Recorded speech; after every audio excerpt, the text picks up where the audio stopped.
My name is Marcos Tomaselli, and I will give an introduction about the urban expansion that has been going on in Vienna from the beginning till today. The lecture will be split in a couple of parts.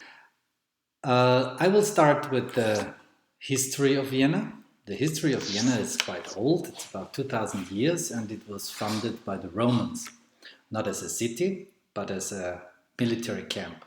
A military camp to defend the borders of the Roman Empire against the barbarians, the people that inhabited the land outside the limes, the borderline of the Roman Empire. And what you can see in this picture is also a kind of sketch of the Ringstraße, which is the main boulevard in Vienna, and this is the topic of my first project. I will start with the city structure, the fortified city of the 18th century.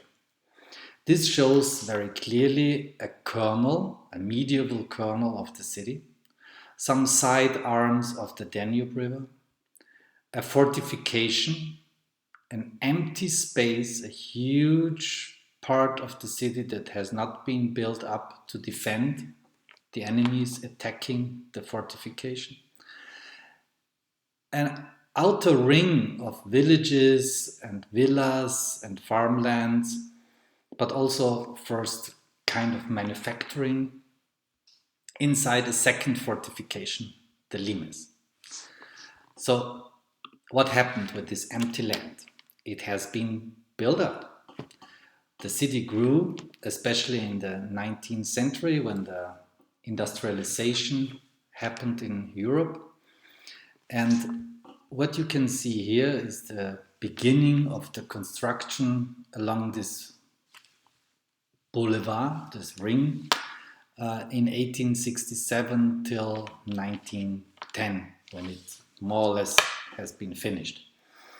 The land has been owned by the emperor, and this emperor could sell the land to noble families, rich families, that built their palaces and their construction, their villas, their residential buildings on these lots that he sold. But with this money, he could build the public institutions that are now placed along this main boulevard. This system of giving and taking and dealing in urban planning is still going on nowadays. So he could afford to keep a lot of land free of constructions, now very beautiful parks at his residence, as well as a public park for the inhabitants, for the new inhabitants of this part of the city. And as you can see nowadays, it's still a green belt around the inner kernel of the medieval town, where you still see the Roman part, a kind of rectangular structure in the city center itself. So an aerial view of nowadays appearance, the parliament recently under reconstruction. There is a lot of reform necessary after 100 years. The main theater, the National Theater, the university, the city council, and a lot of green space to provide fresh air and a representative environment in this neighborhood.